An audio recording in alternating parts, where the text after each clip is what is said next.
I welcome you to the East Columbia branch of Howard County Library. We are just thrilled that Diana Gabaldon was able to make a stop here at our library on her big tour for An Echo in the Bone. Which, as you all know, is the 7th book in her tremendously popular Outlander series. We thank her and Random House for including us on the itinerary. Dr. Gabaldon writes that she knew she was meant to be a novelist from the age of 8, but she went into science because she discovered she was reasonably good at it, and because her father encouraged her to get an education and the kind of job that would enable her to make a living. So, she got a PhD in quantitative behavioral ecology, which she explains is basically animal behavior with a lot of statistics thrown in. That's right. And then she worked for 12 years as a university professor at Arizona State, where she became one of the early experts in scientific computation.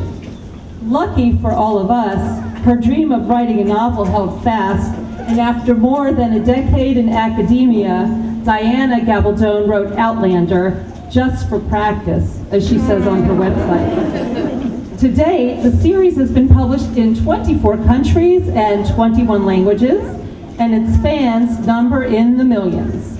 Many of you have told me that the Outlander books are the best books you've ever read. Bar none.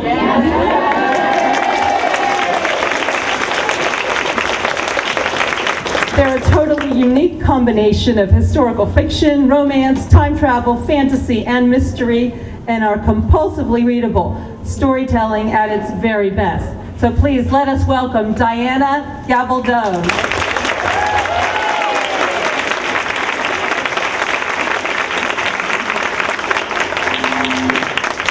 Well, thanks. Let me ask, can you hear me? Yeah, okay, good. Yes, I'm all mic'd up, so with luck, we'll carry us through here. Well, thanks very much for the welcome, Lisa, and thanks to all of you for coming. It's great to see you here today. I used to go out to sign books when I was first published, and I'd come back and tell my husband, oh, we had a great crowd, we had 15 people. Which, was a great crowd, but this is even greater. Even then, he used to say to me, well, doesn't it make you nervous having to go out and talk to total strangers about your books? I said, well, it might, save that I've been a university professor for a long time. And if I can keep people awake at 8 o'clock in the morning talking about human anatomy and physiology, I can probably keep them awake at 8 o'clock in the evening if they came on purpose to hear me. Lunchtime I'm not so sure about, but we'll give it a try. Back in the day, though, when I would come into a big auditorium full of people like this to teach human anatomy and physiology, I always had 400 students for that. It was a really popular science elective, and everyone took the class, including the football team, because they thought it would be easy.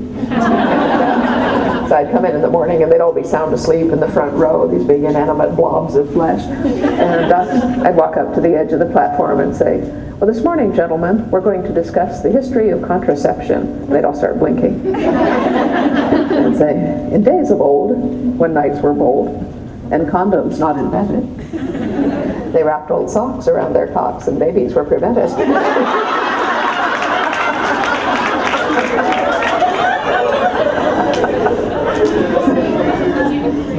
Well, it worked for the football team, too.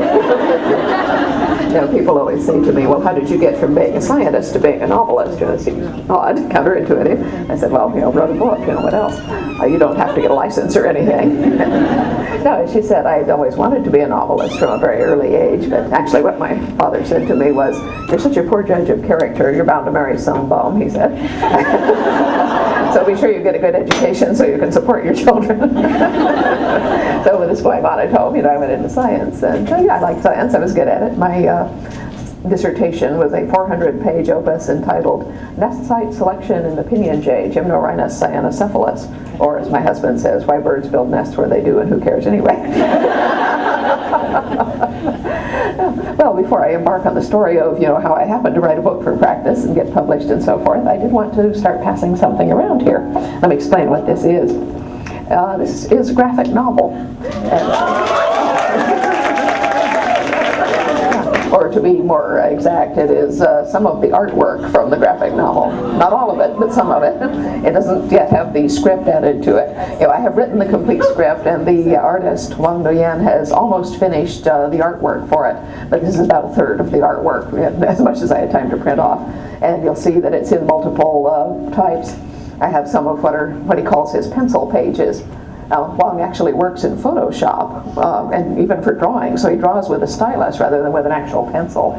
But he sends me the pencil pages, which are his preliminary sketches, and he sends them to the editor as well. And if we have any notable remarks, we make them at that point, and he adjusts. But then he will do color pages, as he calls them. And so we get the regular finished product, so to speak. Now, even these aren't finished because we still comment on those, but he'll wait to make the final tweaks until he's done the whole thing, and then he'll go back. Now, you will notice through these that Jamie looks quite different in some panels than he does in others. This is because Wang is essentially interpreting the inside of my head, and so he had to start somewhere. And, so his early takes on Jamie, some of them are a little closer than others, but they will all be sort of tweaked and smoothed into sort of the ideal Jamie, or at least our best Jamie. So don't get upset if he looks about 12 in some of the panels. Because there were a few of them where I told Wang, I said, look, he's 22. And he sort of came out like this little pipsqueak, and I said, no, that's not right. And he's a big person. He's young, but he's a full-grown male.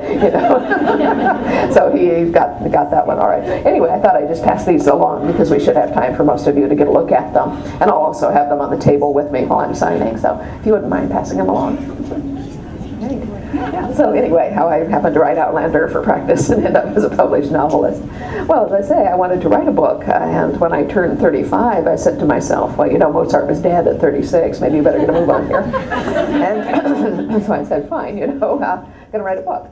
Now, up to this point, I had written all kinds of everything. I'd written all the stuff you have to write while getting a PhD, and all the stuff you write in the course of an academic career. My next major publication was an 800-page monograph on the dietary habits of the birds of the Colorado River Valley.